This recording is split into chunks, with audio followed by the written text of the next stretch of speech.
Welcome back to Rachel's Whimsical Art. My name is Rachel and I'll be showing you today how to draw and paint some feathers for our Colette Miller inspired wings project. So these are some feathers that I painted in watercolors, let them dry, and then I drew patterns on top of the dried feathers with a white gel pen or a colored pencil like that to draw patterns and designs on the feathers. And then after we're done drawing and painting our feathers, we will cut them out to put into a giant set of wings that are like angel wings for our school, for our students in art classes. So this is a collaborative project that I am really excited about Colette Miller, and we're making some angel wings as a temporary mural for our school, which is the Franklin Academy in Bellingham, Washington. And we'll get to share it with the Downtown Art Walk. In May, there is something called the Children's Art Walk, and we'll get to put our wings up on display in the windows there. So the very first step is to draw and trace your feathers. You can use the template printout that I have here, or you can draw your own feathers. You're going to want to have 2 large feathers and 2 small feathers, so you have 4 feathers. The large feathers are 10 inches by 2.5 inches, and the small feathers are 6 inches by 2.5 inches. So let me write that down and show you the steps. So we have 4 feathers, 2 large and 2 small. Large are 10 inches by 2.5 inches wide, and small are 6 inches by 2.5 inches wide. Now, I have given my students the large set of feathers to use as a reference if they want to trace them and cut them out. The way that we do that is we glue the back of it with a glue stick, and then you glue it onto a piece of cardboard that you're recycling and repurposing. And then you're gonna cut them out from the paper to trace it, and then you'll have a template like this cut out that you can trace onto the nice thick paper. Now the paper you want to use, you either want to use thick watercolor paper to paint with watercolors, or you can use your mixed media art journal paper. So the art journal paper I have looks like this. Let me bring it out. I use Canson mixed media paper because it's made for painting on, for drawing on. It's very durable paper you can use for lots of different things. All right, so say you have cut out your template, you've drawn it and traced it onto the thick paper. And you also drew your little feather. So this is a 6-inch feather I measured a rectangle shape, so I know it's 2 inches wide by 6 inches long. And to draw this feather, what I did was I basically took my drawing and I drew an outline shape of my feather inside, including a stem, inside the rectangle. And then after that, with my pencil, I drew the feather shape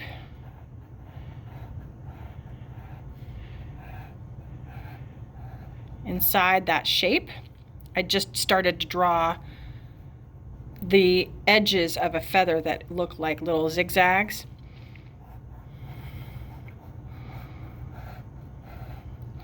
And then I would erase this extra line on the outside. Okay? After that, I can paint it.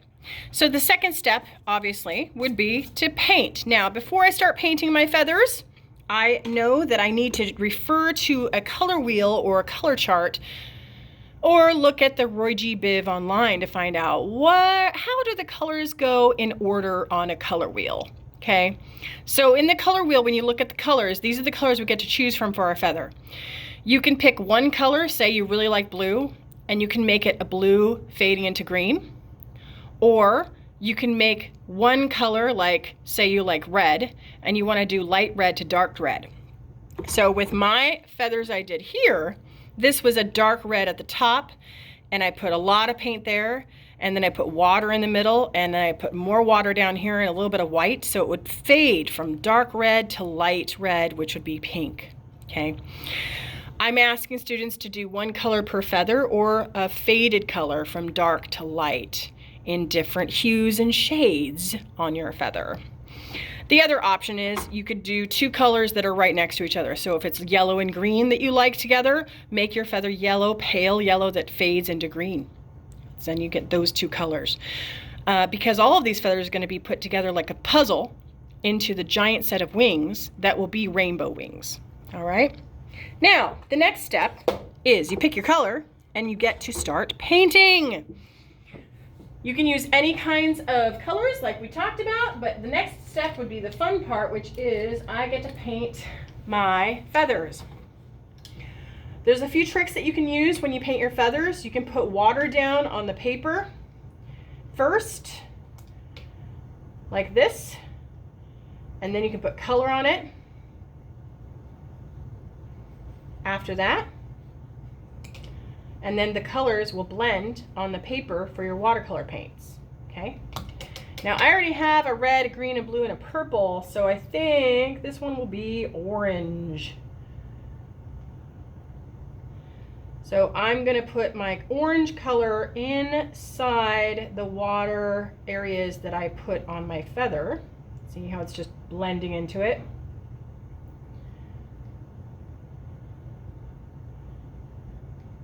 And if I want to, I can blend my orange into my yellow, right? So I'm going to put more water on this feather right here. And it's okay if I go outside the lines, because when we're all done coloring these with paint and drawing on them, we're going to cut them out. So if you go over the pencil marks, it's really okay. No biggie, no worry. So here's my yellow that I'm going to blend into my orange, because the orange and yellow are next to each other on the color wheel.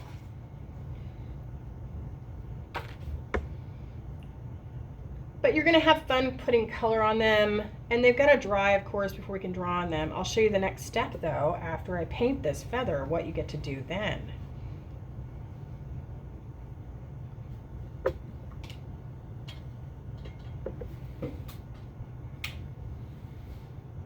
Now, I am going to paint the entire feather all the way down to the stem,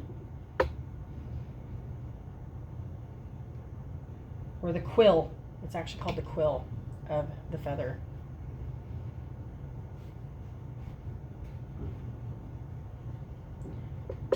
And because I want this to be a little lighter at the bottom, I'm just going to put more water down here. Because if you put more water on your paint, then it fades into the whiteness of the paper. Okay. So there is my two-toned orange and yellow feather. It's going to dry. It's going to take a while to dry. So I'm going to let it sit. And I'm going to swap it out with these feathers.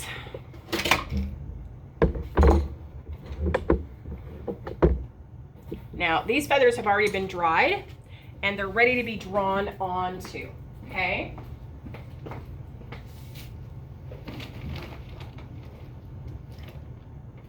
Also, the options I gave everybody was to draw with either a white colored pencil, okay, but you have to keep it sharp, or you could use a gel pen, okay? Any kind of gel pen would work.